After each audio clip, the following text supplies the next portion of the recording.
paling kiri nilai utamanya itu berapa Z-nya, kemudian desimal selanjutnya itu lihat dari baris pertama yang paling atas.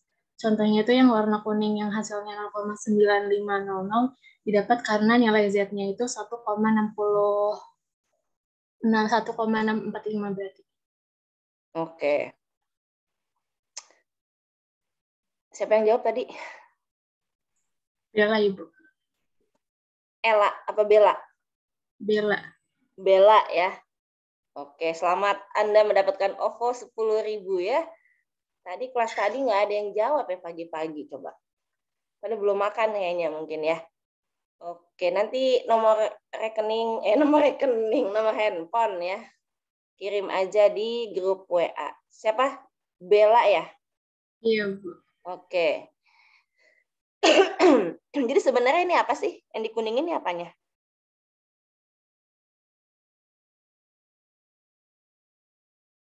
Tadi kamu bilang nilainya berapa untuk 5%? Bella.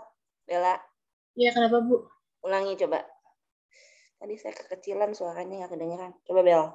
Jadi yang warna kuning yang nilainya itu 0,950 itu didapat karena nilai Z-nya 1,645.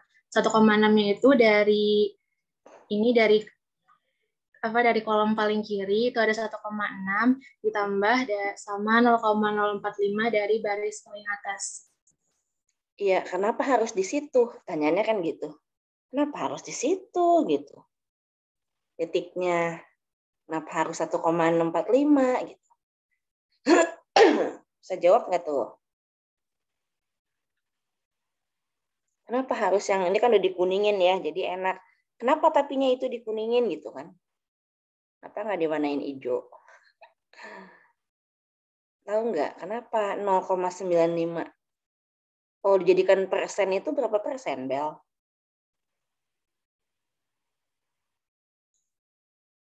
0,95 berarti 95%. 95%. Berarti alfanya berapa? Ini berarti 5%. Alfanya 5% itu alasannya sebenarnya ditaruh di situ karena dia pakai alfa 5%. Itu adalah alfa yang paling sering dipakai ya. Jadi ibaratnya mah moderat. Kalau yang ekstrim 1%. Kalau yang longgar 10%. Kita in between aja di tengah-tengah. Jadi kita pakai yang 5%. Maka dari itu yang paling sering dipakai. Jadi kan nanti kalau kamu disuruh bikin contekan ya. Jangan sampai satu halaman ini kamu fotokopi atau habis hanya untuk tabel Z. Ya. Jadi tulis aja Z yang sering dipakai ya kalau nggak 0,05, 0,01 sama 0,1 itu aja. Tapi yang paling sering adalah 0,05. Jadi ini 95%, artinya alfanya 5%, dapat 1,645. Kalau saya tanya, alfanya 1%, berapa Z tabel? Gimana jawabnya?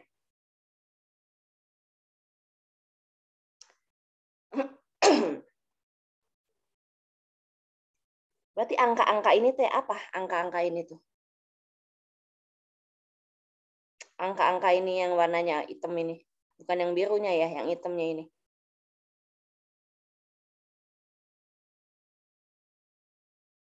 Yang itu berarti 1 min alfa ya, Bu? 1 min alfa, iya betul. 1 min alfa ya. Jadi dia itu selang kepercayaannya. Ya, berarti kalau 1% alfanya, cari yang nilainya 0,9900.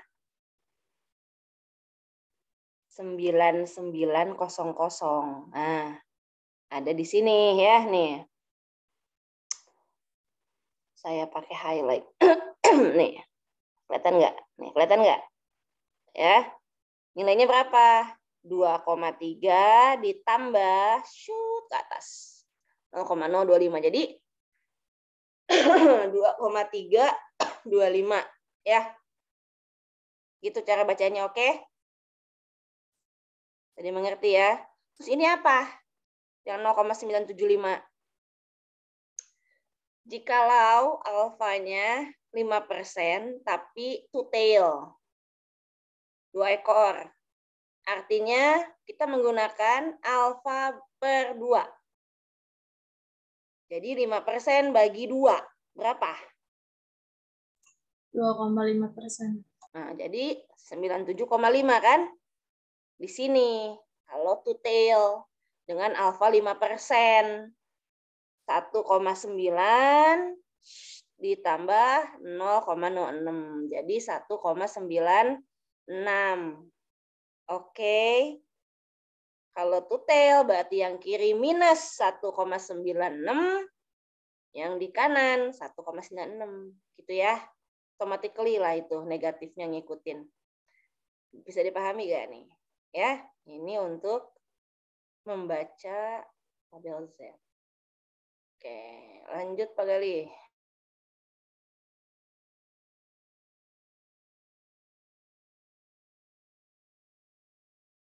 Terima kasih. Balik lagi ya ke slide-nya.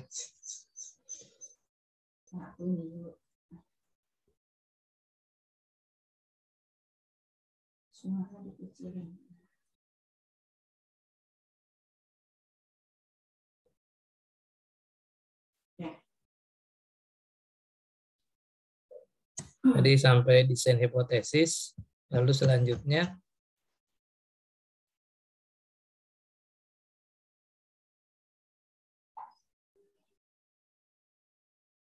ya ini menentukan batas kritis ya. Batas kritis tadi itu Z tabel ya atau T tabel ya. Di sini kan masih Z nih contohnya Z tabel. Nah, kemudian atau T tabel tadi tergantung dari nilai alfanya ya. Jadi masukkan kepada tabel Z ataupun tabel T. Lalu setelah menentukan batas kritis ya, tahapan pengujian nih kan tadi desain hipotesisnya sudah digambar ya. Kalau bisa tuh teman-teman mahasiswa ini menggambar tadi ya, menggambar tadi kurva normal. Kalau dua arah ya berarti dia ada di kiri dan kanan. Kalau satu arah salah satu, tergantung tanda dari operasi bilangan dari H1-nya.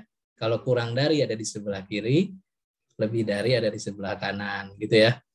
Kemudian menentukan batas kritis. Batas kritis itu tadi Z alfa atau T alfa atau Z tabel atau T tabel gitu ya. Nah, dia kalau dua arah pasti plus minus. Kalau satu arah ya berarti tergantung tanda operasi bilangan di H1-nya, di hipotesis alternatifnya. Kalau kurang dari berarti minus, lebih dari batas kritisnya positif ya. Itu nanti wilayahnya seperti tadi didesain ya.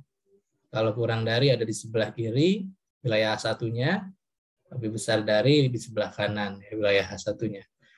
Kemudian menghitung statistik uji, Z hitungnya ya, ini Z hitung.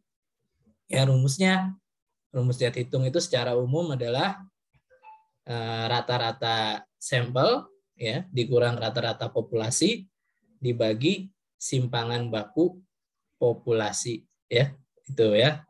Jadi X bar dikurang mu X ya dibagi simpangan baku atau deviasi standar dari populasi ya. Nah, mu-nya itu mu X bisa aja mu 0 ya, sama aja. Nah, bagaimana cara menghitung simpangan baku? Itu yaitu simpangan baku populasi ya. Kalau diketahuinya simpangan baku sampel. Ya, tinggal menggunakan rumus yang bawah. Ya. Sama dengan S ya atau simpangan baku sampel dibagi akar dari N. Akar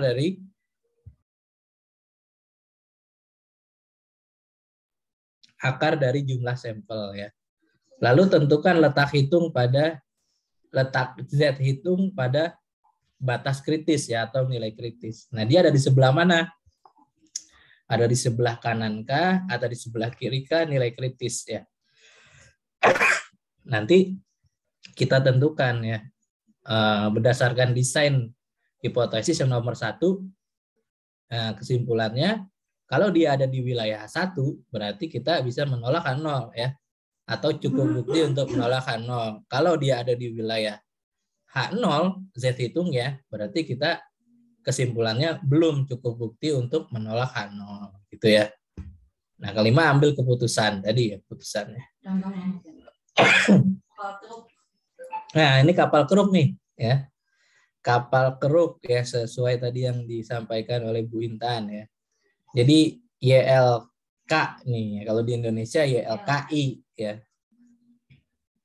Yayasan Lembaga Konsumen menerima pengaduan dari masyarakat ya, bahwa isi bubuk cap kapal keruk yang kemasannya 100 gram tidak mencukupi standar ya, seperti yang tertera pada kemasan ya, yakni kurang dari 100 gram. Nah, YLKI melakukan penelitian ya untuk membuktikan pengaduan dari masyarakat tersebut ya, bahwa isi kemasannya itu kurang dari 100 gram ya. Isi kopinya maksudnya. Tidak sesuai dengan kemasan. Yang ambil sampel ya dari pasar secara random 36 bungkus ya kopi cap kapal keruk yang kemasannya 100 gram. Hasilnya ya dari sampel tersebut didapat rata-rata beratnya 99,2 gram dengan standar deviation-nya 2,5 gram ya. Lalu diketahui taraf nyata atau derajat kesalahannya 5% ya. Gimana caranya? Ya, balik lagi ke langkah-langkah tadi ya. Desain hipotesis. Lanjut, Bu. Nah, diketahui dulu ya. Diketahui dulu ya, tadi kan jumlah sampelnya 36, standar deviation-nya 2,5, 2,5, alfanya 5%, dan rata-rata sampelnya 99,2 ya. Lalu kita tentukan desain hipotesisnya. Ya. Sekali lagi tadi kan yang kata kunci ya yang saya sampaikan. Apa yang ada di soal itu yang ingin dibuktikan oleh si peneliti ya. Itulah yang menjadi hipotesis alternatif atau hipotesis tandingan, ya kan? Yang ingin dibuktikan kan kopi cap kapal keruknya kurang dari 100 gram isinya ya. Nah, H0-nya yaitu yang keadaan idle atau keadaan ya keadaan nyatanya ya, maksudnya keadaan bukan keadaan nyata, keadaan idealnya gitu ya. Yaitu keadaannya sesuai kemasan 100 gram isi kapal keruknya, jadi sesuai kemasan. Makanya H0 itu cirinya adalah dengan tanda notasi operasi sama dengan ya. Jadi rata-rata populasi ya mu-nya sama dengan 100, H0, H1-nya kurang dari 100. Menentukan nilai kritis ya. Tadi udah dicontohkan kalau alfa 5% ya. Z tabelnya adalah 1,645 ya. Lalu kita gambarkan kurva normalnya. Ya, nah ini two tail apa? One tail ya, satu arah atau dua arah ya. Dilihat dari H1-nya tuh dirancang hipotesisnya, didesain hipotesisnya. H1-nya kurang dari ya, bukan tidak sama dengan ya. Kalau tidak sama dengan dia dua arah, kalau kurang dari atau lebih dari berarti dia satu arah. Lalu satu arahnya di mana? Di kiri atau di kanan, positif atau negatif ya. Ternyata kurang dari ya, notasi dia H1-nya tuh mu-nya. Ya, artinya kalau kurang dari dia ada di sebelah kiri atau negatif ya. Batas nilai kritisnya ya. Berarti kita memberi tanda nilai kritisnya dengan minus ya, 1,645. Lalu di mana wilayah H1? Wilayah H1 kalau tandanya kurang dari di sebelah kiri nilai kritis, di sebelah kiri 1,645. H0-nya di sebelah kanannya. Lalu kalau misalnya lebih dari ya, nanti misalnya lebih dari itu di H1-nya, ya berarti bukan minus 1,645 tapi 1,645 ya.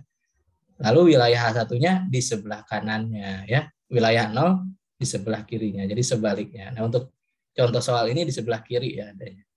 Nah setelah itu kita tentukan nilai Z hitung ya, masukkan ke rumus yang tadi ya, rata-rata sampelnya 99,2 ya, rata-rata populasinya mu0-nya 100 ya, jadi apa kondisi idle-nya ya kemasan itu 100 ya, kemudian standar deviation-nya simpangan bakunya Ya, dicari itu pakai rumus yang bawah 0,4167 ya.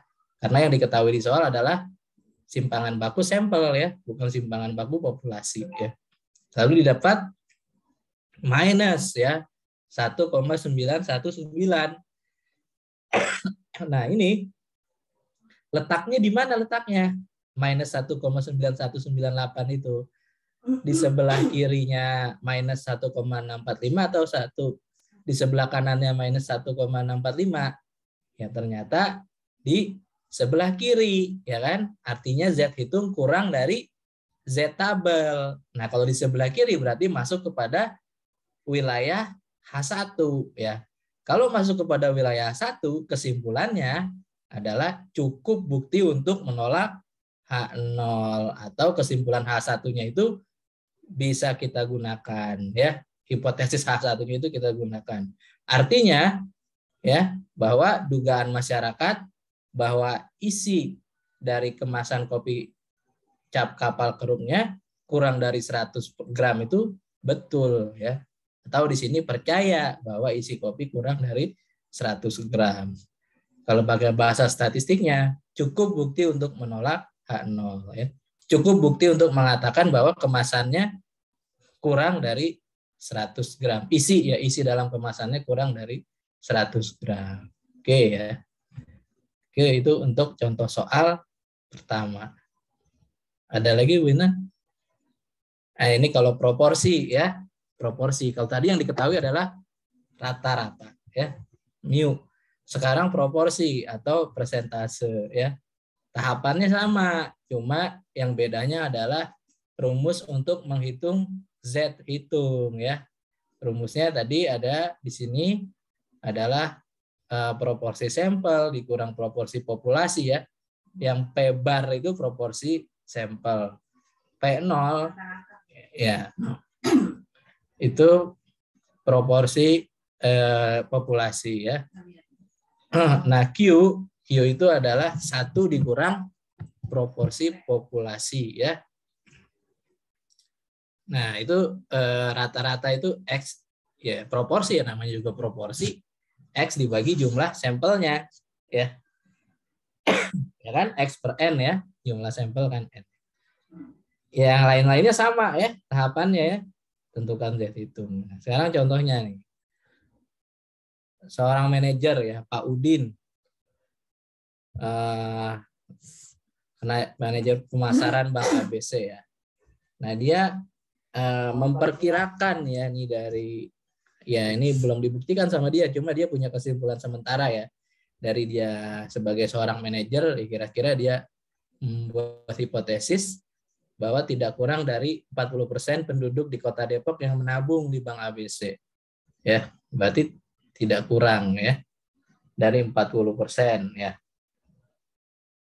Berarti apa kalau tidak kurang ya? Berarti lebih besar ya dari 40% ya. Minimal gitu kan ibaratnya. Minimal yang menabung di Bank ABC itu 40% gitu. Nah, untuk lebih meyakinkannya, ia mengambil sampel, akhirnya diteliti sama dia.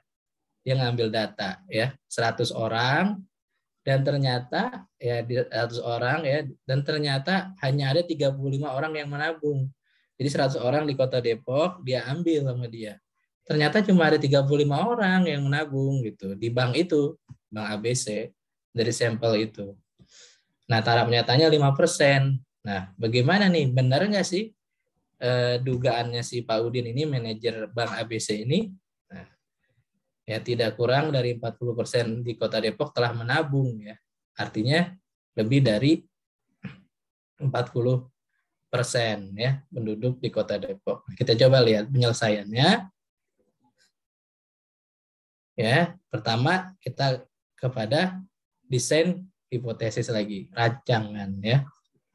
H0-nya apa dan H1-nya apa. Nah, sekali lagi H1-nya adalah yang menjadi dugaan sementara si peneliti ini, yaitu Pak Udin ini ya, yang juga seorang manajer ya. Ini bisa dilanjut, Bu Intan? Nah, ini ya. Jadi H1-nya kan tadi ya kurang ya, ternyata yang menabung kurang dari 40% ya. Ini mungkin kata soalnya ini yang ini. Bahwa tidak kurang. Ini sebenarnya kurang ya. Kalau di hipotesis kayak gini berarti kurang ya. Ini kan ceritanya soalnya menyelesaikan. Kita ngelihat jawabannya aja lah. Berarti soalnya ini sebenarnya kurang ya teman-teman ya. Bukan tidak kurang ya.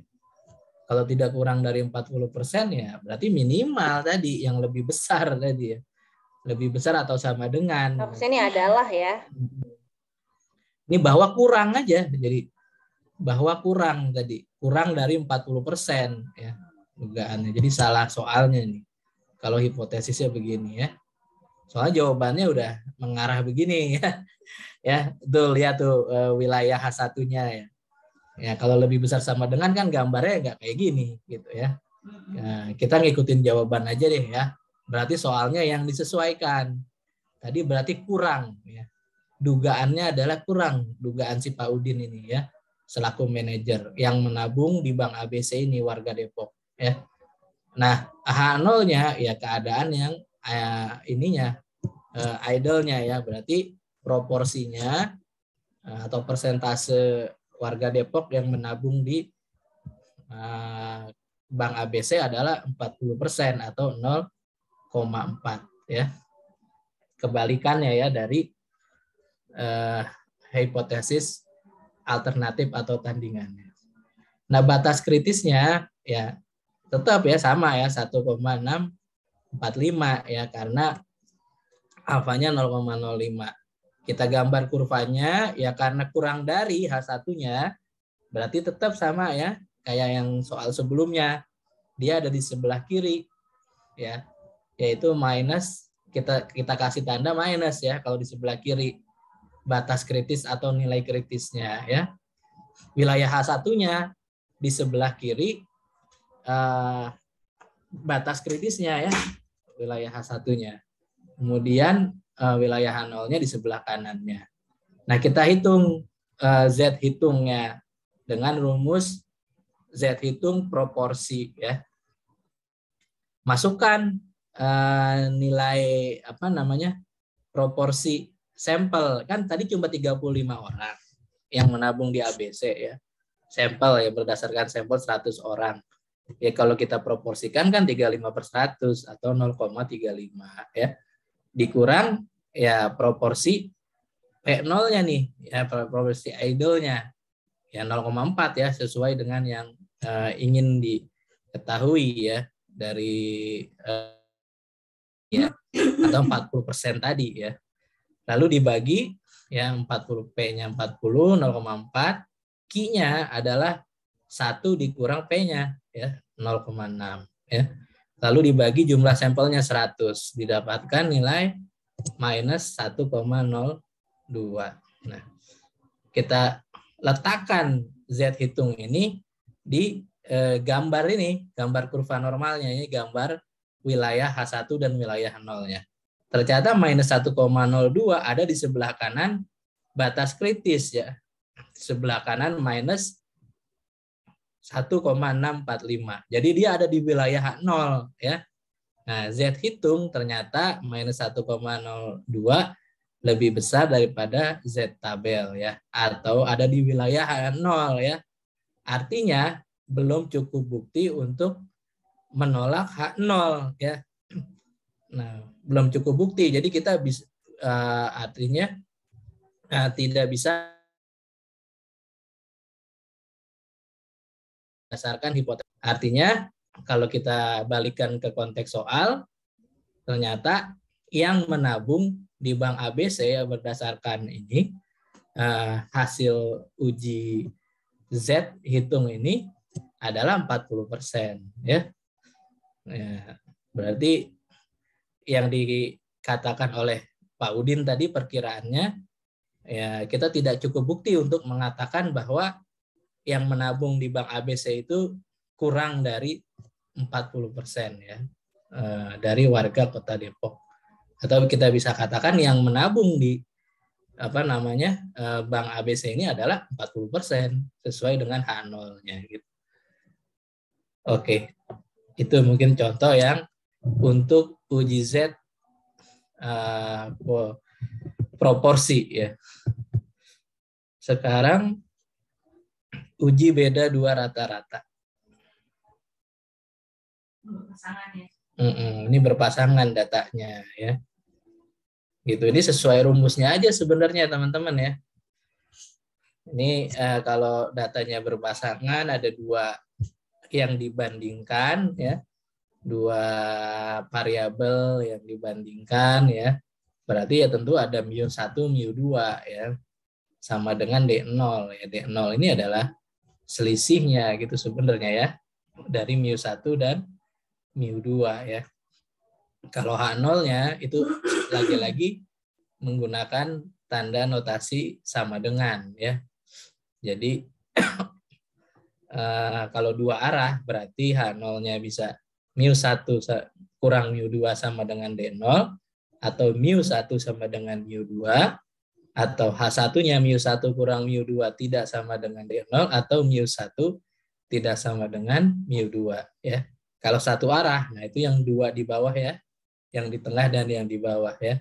Bisa mu1 min mu2 H0-nya sama dengan D0 atau mu1 sama dengan mu2, H1-nya mu1 dikurang mu2 lebih dari D0 atau mu1 lebih dari mu2 ya. Ya, untuk tanda kurang dari seperti contoh yang ada di paparan ini gitu ya. Ini desain hipotesisnya.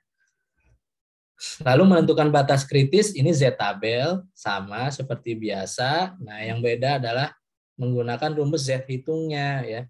Nah, Z hitungnya ini ya ini nih tadi nih ya, karena diketahui ada dua rata-rata ya, berarti X1 dikurang X2 ya dikurang X bar 1 yaitu adalah rata-rata sampelnya dari dua objek atau variabel.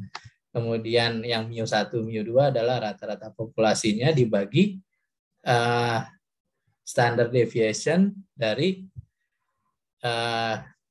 perbedaan ya, dua beda rata-rata sampelnya gitu ya. mu1 dikurang mu2 itu sama dengan D juga. Lalu langkah 4 dan kelima sama, tentukan letak Z hitung ada di wilayah mana, H1 atau H0, lalu ambil keputusan. Langsung aja kita ke contoh. Nah, ini ada dua objek yang makanya kan uji beda rata-rata. Ada dua objek. Pertama adalah ini pengusaha yang ingin melakukan sebuah penelitian terhadap dua produk lampu neon ya. Yang pertama adalah merek cahaya, yang kedua adalah merek Philips ya. Nah, si pengusaha ini mencoba membuat sebuah hipotesis alternatif bahwa yang cahaya ini lebih awet ya daripada Philips ya, dan standar awetnya itu lebih dari 100 jam. Nah, dilakukanlah penelitian, mengambil sampel masing-masing sama nih, merek cahaya 50, merek Philips 50. Lalu dilakukan pengujian daya tahan. Ternyata umur rata-rata si cahaya 2305 dengan deviasi standarnya 16 jam. Dan umur rata-rata merek Philips 2200 jam dengan deviasi standarnya 14 jam ya. Alfanya 5%. Gimana nih cara menyelesaikannya? Ya kita buat diketahuinya dulu ya, lalu desain hipotesis. Diketahuinya ya, tadi standar awetnya itu berapa tuh? Itu D0 ya. Standar awet populasinya kan beda dua rata-rata ini adalah 100 ya. Kemudian merek cahaya itu 50 N1-nya, merek Philips ya jumlah sampelnya sama 50, kemudian rata-rata umur dari merek cahaya 2305, rata-rata umur lampu merek Philips 2200 ya. Lalu simpangan bakunya dari merek cahaya 16, dari merek Philips 14 ya. Karena ini uji beda dua rata-rata ya. Tadi seperti paparan sebelumnya, kita adalah beda, namanya beda kan selisih ya. Berarti ada mu1, mu2 ya. Nah, tadi dianggap mu1-nya lebih besar daripada mu2 gitu ya. Atau mu1 dikurang mu2 itu lebih besar dari standar awetnya ya, yaitu 100 jam. Jadi mu1 lebih besar, lebih awet dari mu2 ya, dengan standar awetnya lebih dari 100 jam. Itulah H1-nya. Notasinya seperti itu. H0-nya ya kondisi idle-nya standar awet 100 jam. Artinya mu1 sama dengan mu2 ya awetnya sama ya. Ya standar awetnya 100 jam. Batas kritisnya ya 1,645, lagi-lagi Z alfanya Z tabelnya karena alfanya 0,05 ya. Itu tetap 1,645. Lalu kita lanjutkan dengan setelah menentukan batas kritis yaitu menghitung ya. Ya, masukkan ke rumus semuanya itu ya tadi ya. Ada rata-ratanya cahaya X1, rata-ratanya Philippus ya. 2305 dikurang 2200 ya. Dikurang standar awetnya D0 ya, selisih dari itu tadi. Awetnya itu adalah 100 ya, diketahui di soal. Masukkan simpangan bakunya merek cahaya, jumlah sampelnya merek cahaya tuh ya di akar ya. Ya di akar tadi di penyebutnya ditambah ragam, di sini ragam ya. Berarti simpangan bakunya dikuadratkan ya. 14 kuadrat ya simpangan baku dari merek Philippus ya dibagi jumlah sampelnya 50. Didapatkan nilai Z hitung 1,66. Nah, tadi karena H1-nya itu ya lagi-lagi lebih besar ya tandanya. Berarti wilayah nilai kritisnya kita letakkan di sebelah kanan atau positif ya. Nah, atau positif. Nah, ketika di sebelah kanan ya, di sebelah kanan batas kritis adalah wilayah H1. Di sebelah kiri batas kritis adalah wilayah H0. Kita masukkan nilai Z hitungnya, ternyata ada di sebelah kanan batas kritis ya. Artinya dia masuk di wilayah H1. Artinya kita cukup bukti untuk menolak H0 ya. Artinya cukup bukti untuk menerima hipotesis alternatif yang diinginkan oleh si peneliti ya. Bahwa klaim ya atau dugaan seorang pengusaha yang meneliti keawetan ya, dari dua merek ini dapat diterima atau betul ya, artinya si merek cahaya lebih awet ya daripada Philips. Oke.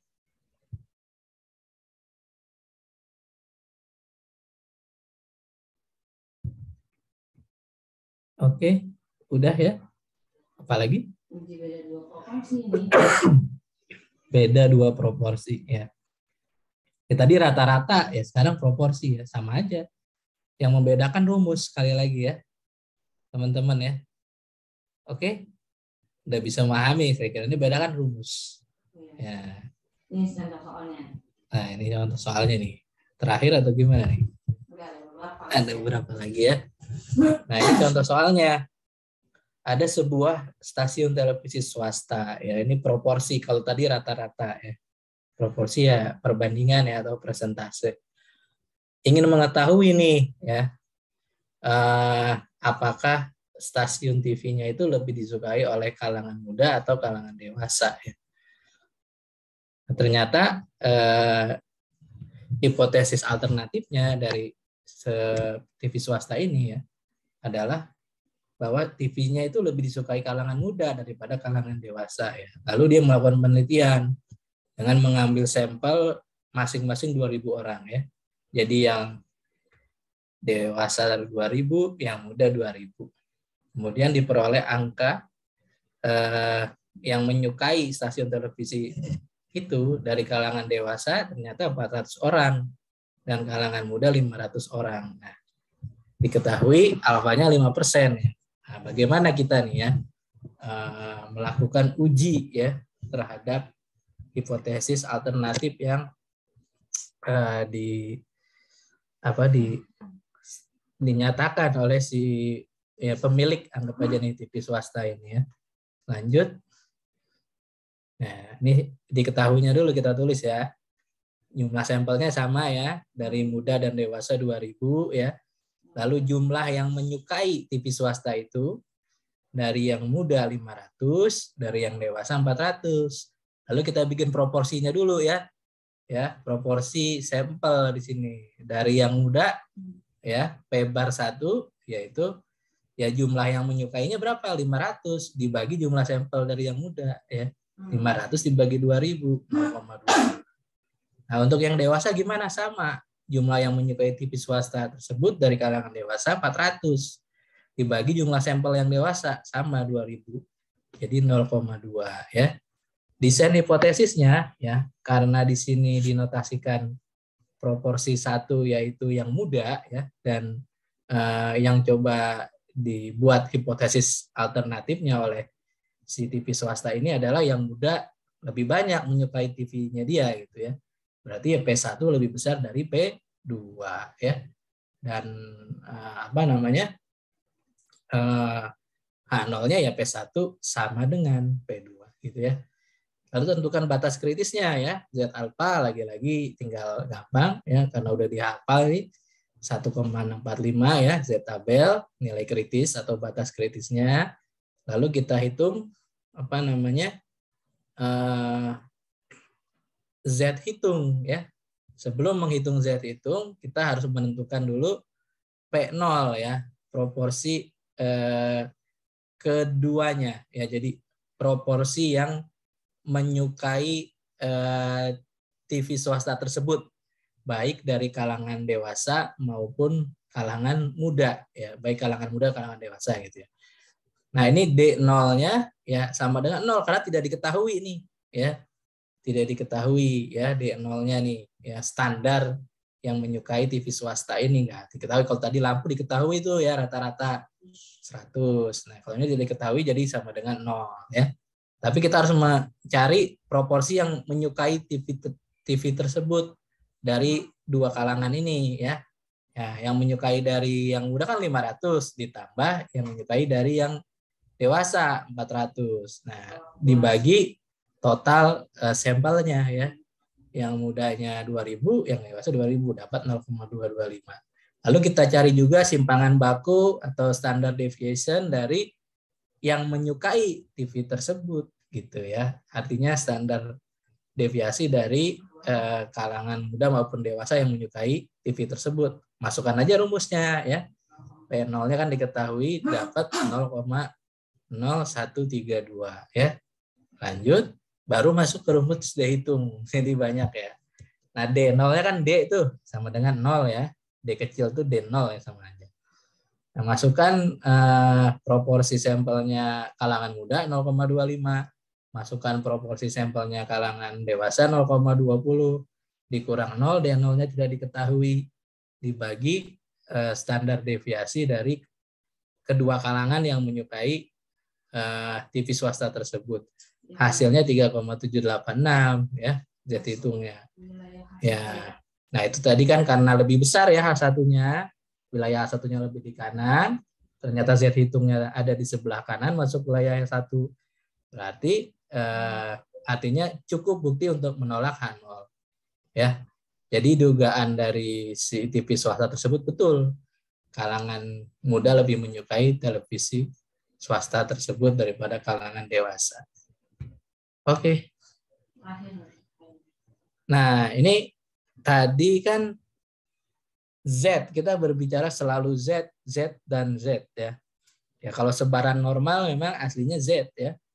Karena dalam statistik itu semakin banyak jumlah sampel, semakin kalau dia diambil secara acak dengan metode yang benar ya semakin mewakili populasi gitu ya.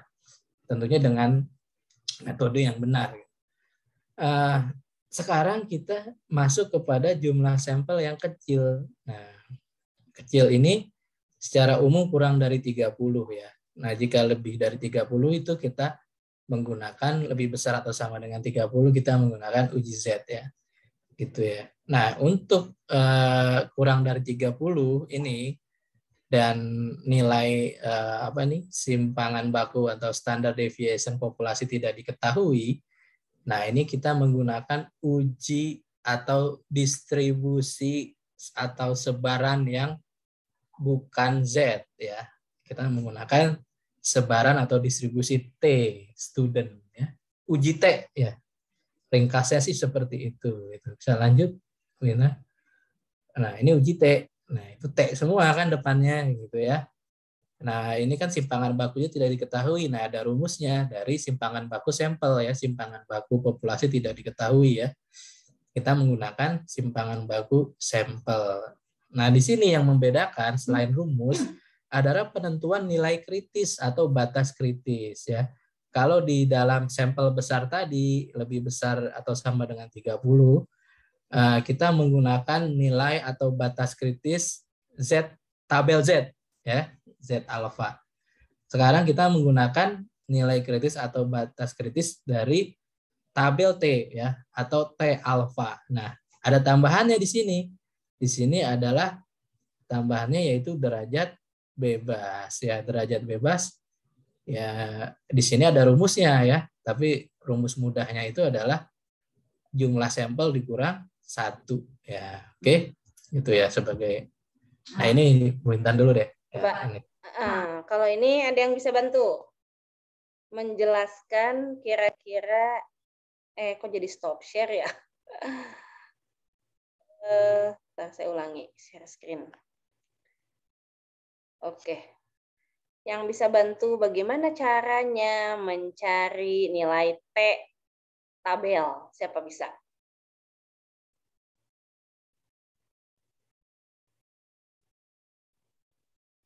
Tadi kan Z ya yang pertama ya. Nah, sekarang ini nilai T yang N-nya kurang dari 30. Oke, boleh raise hand ya. Silakan. Nggak ada yang tahu? Waktu di video dijelaskan nggak waktu itu? Kayaknya dijelaskan deh ya. Jelaskan nggak? Sudah lupa, Bu. Pas nonton video sambil tidur. Kayaknya gitu ya. Ada yang tahu nggak nih? Kok ada satu arah dan dua arah ya?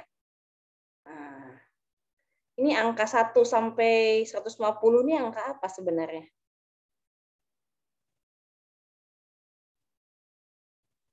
DF itu apa? Bukan discounting, bukan diskon faktor ya? Pelajar SKB bukan ya? DF di sini bukan diskon faktor, itu tadi MKM. DF itu adalah degree of freedom, derajat bebas. Ya, yang rumusnya tadi dikatakan sebelumnya adalah N-1. Jadi ini 1 sampai sekian ini adalah DF-nya, N-1. Kalau tadi ngelihat dari soal, belum ada soalnya. Nah ini, 16 artis misalnya ya. Berarti kalau N-1-nya 15 gitu kan. Misalnya ini ya. Misalnya N-nya 16, berarti DF-nya 15 gitu ya. Oke, ini nggak ada yang dapat OVO lagi nih jadinya. Jadi nanti menghitungnya dilihat ini. Derajatnya nih, alfanya. Kalau yang satu arah sama dua arah bedanya apa? Ya, kalau yang dua arah berarti kan alfa per 2 ya, sebenarnya gitu. Nah, contoh, tadi N-nya 16, berarti DF-nya 15. Kita mau tahu berapa nilai T tabel pada kondisi alfa 5%. Berarti 15. Terus ininya 0,5. Jadi nilainya 1,753. Ini T tabel. Gitu ya, gampang kan? Nah, kalau dia dua arah, Bu, gimana? Sebenarnya alfa per 2, 0,05 bagi 2 berapa? 0,025. Sama kan N-nya tadi ya, 16. Berarti N-1. Tuh, terus ke bawah sampai 15 ya tadi ya. Berarti 2,131. Itu kalau alfanya dibagi 2. Two tail ya. Nah, cara lain melihatnya adalah dengan alfa 2 arah. Nah, kalau alfa 2 arah langsung, nggak usah dibagi 2. Alfa 2 arah berarti langsung aja. Alfa 2 arah pakai berapa alfanya? 5%. Ya udah, lihat yang 5% dengan N-nya 16 ya. DF-nya berarti 15. Berarti sama, 2,1. Gitu cara bacanya. Jadi kalau yang 2 arah langsung aja. Tapi kalau yang 1 arah, tapi dia sebenarnya two tail, bisa juga. Dengan cara dibagi 2 dulu. Bagi 2 dulu baru cari nilainya. Gitu ya. Paham nggak? Halo? Si Anissa cuma bayangan hitam doang. Bisa dipahami ini?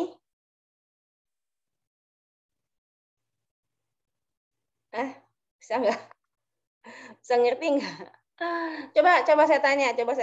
Misalnya alfanya 1%, nah N-nya 20. Alfanya 1%, N-nya 20. Berapa nilai tabel? Coba, yang bisa acungkan tangan. Yang 1,128 belum, Bu? Ya, acungkan tangan dulu tuh. Yang mana ini teh? Bingung saya mah. Yang ngejawab. Apa? Tuh, giliran suruh acungkan tangan, diam. Yang mana? Tadi siapa yang ngomong? Dery. Oke, Dery. Tadi N-nya berapa, Ibu? N-nya 20. 20 berarti 2,539. 2,539. Oke. Sip. Berarti yang 0,01 karena 1%. N-nya kan 20, jadi N-1 19, jadi 2,539 gitu. Gampang kan? Nah, sekali lagi.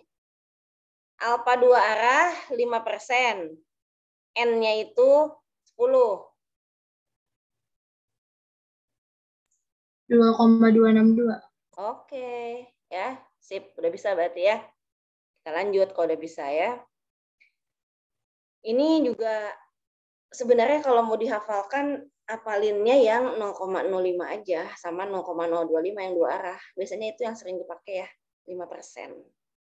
Ya, tapi agak susah karena DF-nya itu. Jadi kemungkinan besar tabel T itu suka ada dikasih ya. Tapi kok tabel Z enggak gitu. Oke, dilanjutkan. Majalah selebritis, Pak.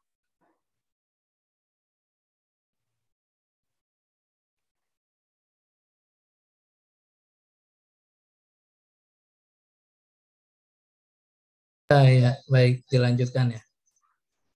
Jadi contohnya yang untuk menggunakan distribusi T ini atau sampel kecil ya, adalah sebuah majalah selebritis nih ya. Jadi membahas dunia hiburan dan pendapatan para artis.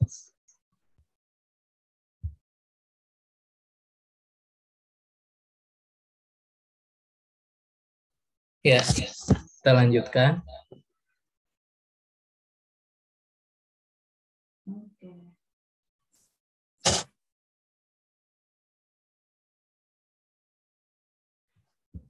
Jadi si majalah ini mengadakan wawancara ya terhadap 16 artis ya.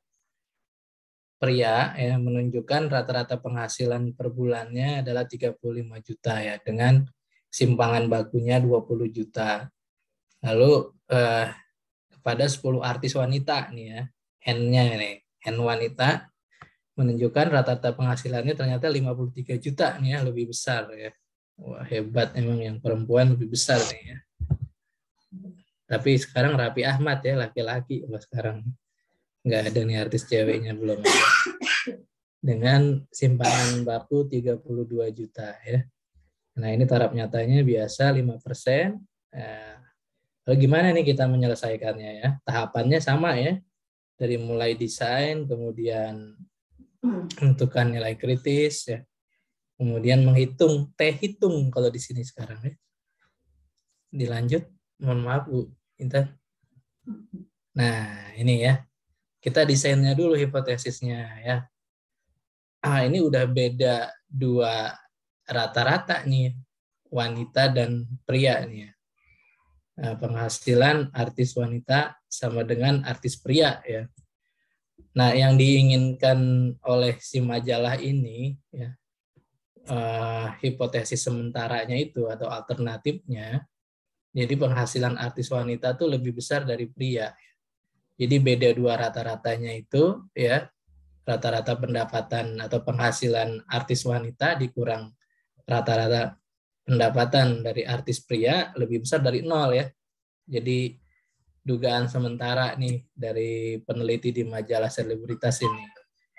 Kemudian ya H0-nya ya sama dengan, ya artinya penghasilannya sama antara artis wanita dan artis pria ya. Nah, selanjutnya kita menentukan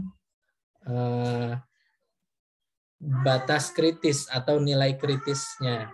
Nah, nilai kritisnya itu kalau tadi adalah Z alfa ya atau menggunakan tabel Z, sekarang kita menghitungnya atau menentukannya ya dengan menggunakan T tabel ya atau T alfa dalam kurung derajat bebasnya. Bisa DB ini bahasa Indonesia derajat bebas atau DF ya derajat degree of freedom ya. Bagaimana cara menghitung derajat bebasnya? Cara menghitung derajat bebasnya adalah jumlah sampel ya dari artis wanita ditambah jumlah sampel dari artis pria ya. Jumlah sampel artis wanita itu N1 10, jumlah sampel artis pria N2 16 ya. Dikurang apa? Jumlah variabelnya.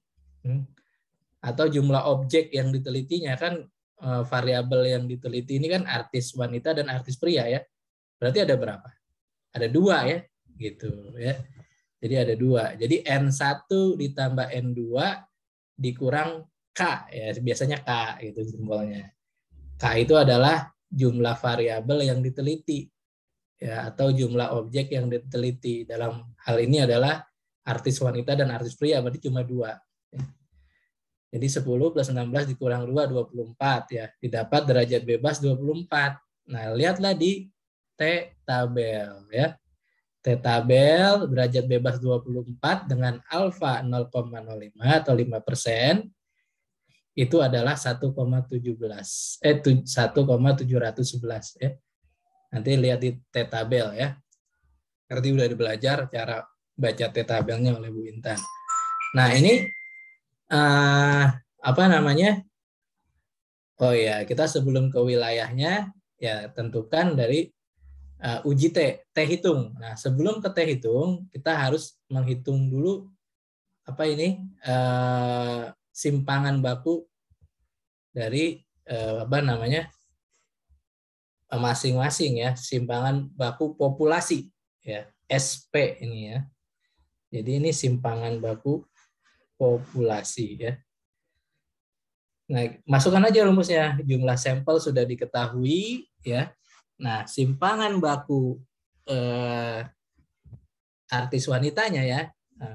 Ya, ini kita cari ragamnya dulu ya untuk mencari simpangan baku populasi menggunakan rumus ragam populasi ya. Jadi S kuadrat populasi ya. Sorry, ini bukan simpangan baku populasi ya. Sorry saya.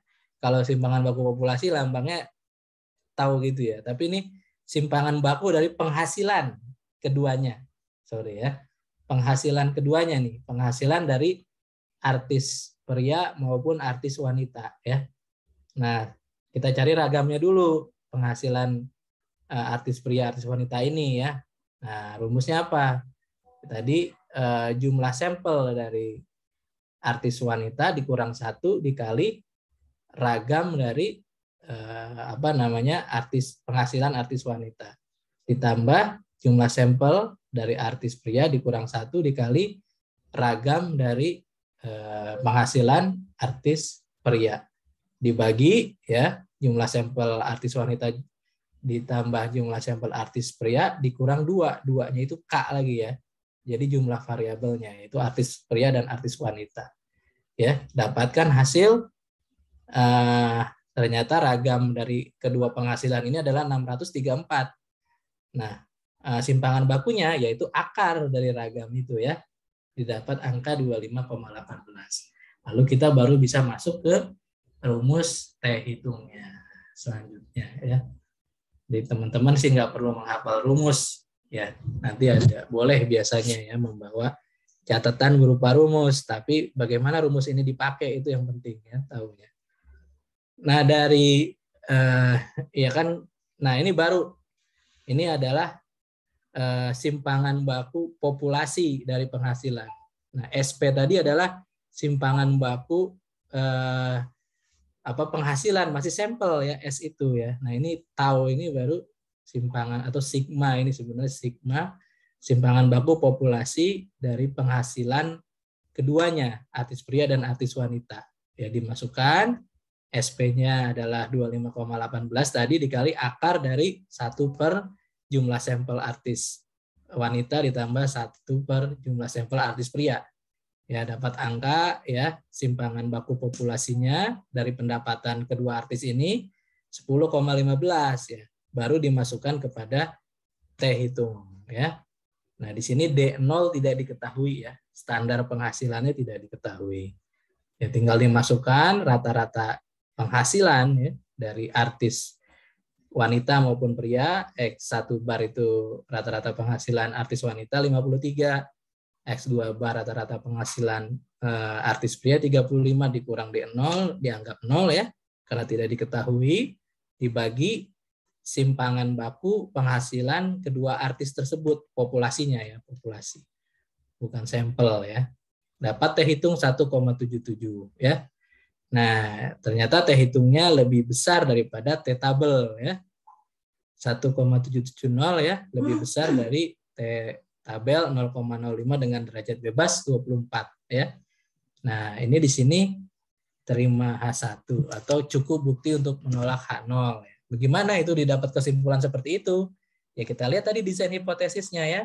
Ternyata lebih besar dari kan ya, lebih besar dari berarti ada di sebelah kanan ya. Batas kritisnya ya. Nilai T tabel itu 1,711. Nah, kalau ada di sebelah kanan wilayah H1-nya adalah di sebelah kanan batas kritis. Wilayah H0 di sebelah kirinya. Ternyata nilai T hitung itu 1,77 ada di wilayah H1. Artinya cukup bukti untuk menolak H0 ya. Artinya cukup bukti untuk menyatakan bahwa penghasilan artis wanita lebih besar daripada penghasilan artis pria ya gitu. Oke. Yang rata-rata beda, pengamatan berpasangan. Nah, ini pengamatannya berpasangan nih. Ya. Kalau tadi lepas ya, ya tadi kan istilahnya rata-rata artis penghasilannya lepas. Nah, kalau ini berpasangan, artinya pada dua variabel yang berbeda, tapi pelakunya satu gitu ya. Ya, dengan tadi kalau tadi objeknya 2, tapi ini variabelnya yang berbeda, objeknya 1. Jadi dianggapnya berpasangan ya. Nah, ini contohnya program diet ya. Seorang dokter memilih 10 orang. Nah, karena 10 kan sampelnya kecil, kita menggunakan uji T gitu ya. Diambil random ya, ditimbang berat badannya. Sebelum diet kita simbolkan dengan X, setelah diet dengan Y.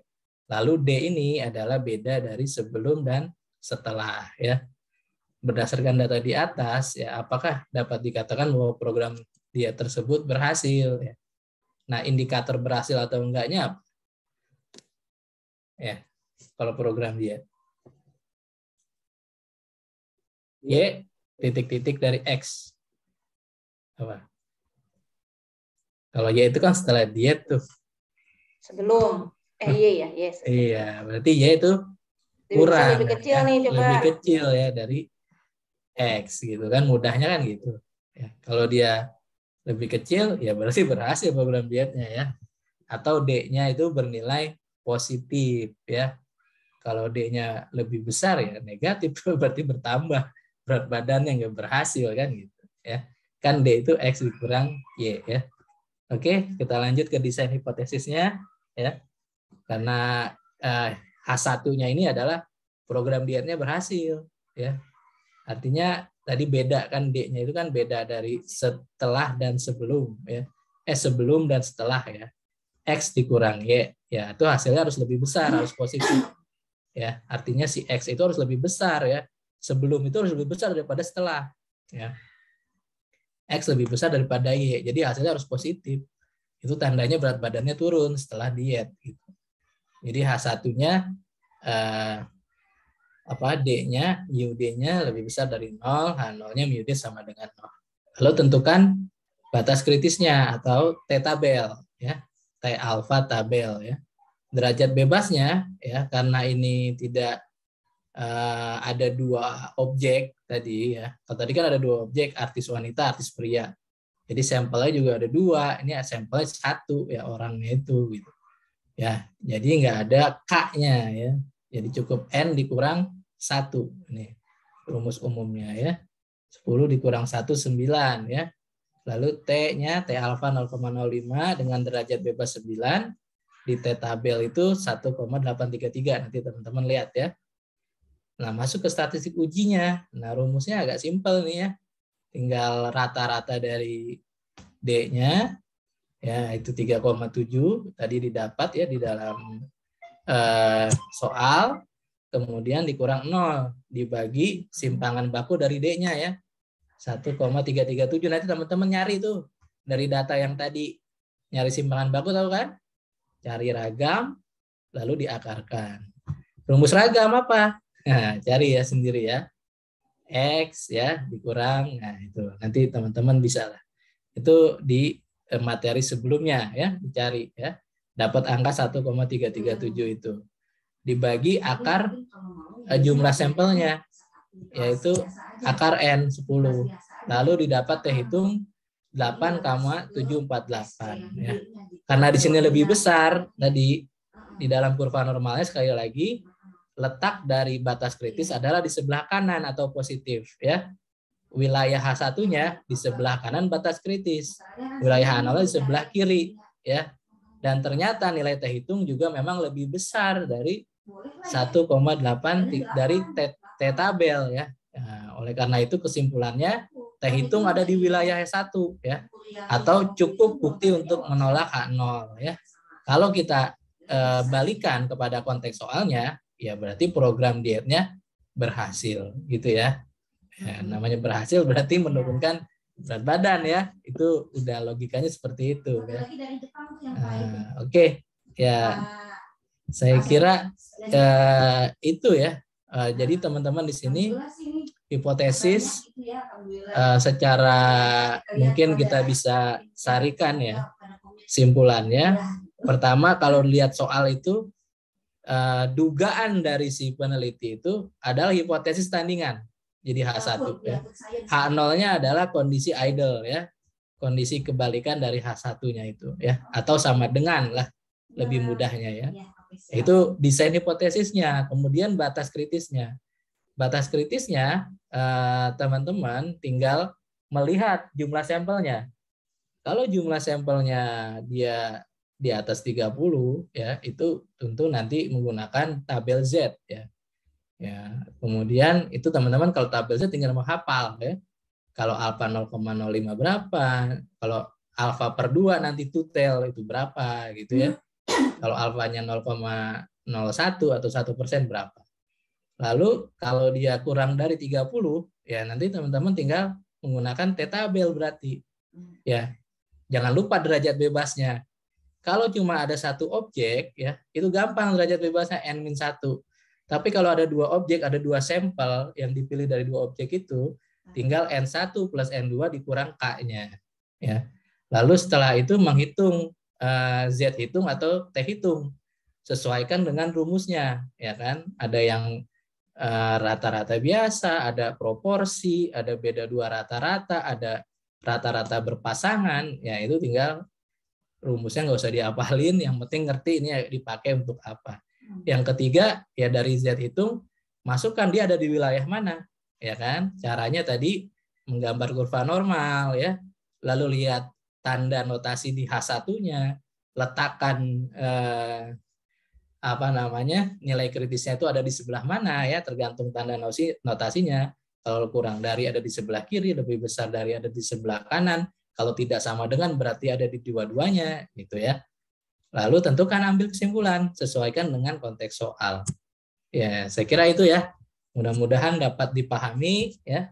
Kalau ada yang mau bertanya atau sharing juga silakan ya. Saya kembalikan kepada Bu Intan. Oke, terima kasih Pak Gali. Gimana? Udah lebih jelas ya? Agak ada penerangan gitu ya? Kalau enggak berarti kamu pakai Philippus kalau kurang terang. Nah, ganti berarti kudu pakai merek cahaya ya. Coba, udah agak ada lebih terang ya tentang hipotesis gitu ya. Sehingga ketika nanti saya kasih tugas itu yang ada di chat ya, silakan di-download. Tugas Anda tuh ada 6 nomor ya. Supaya Anda semakin mengenal dengan hipotesis, silakan dikerjakan. Bentuk contoh soalnya seperti yang tadi dijelaskan ini. Oke, ada pertanyaan nggak? Setelah dipaparkan. Kita hampir 2 jam nah itu tadi ya. Ada. Kemarin nggak ada, hasilnya 3-3 ya.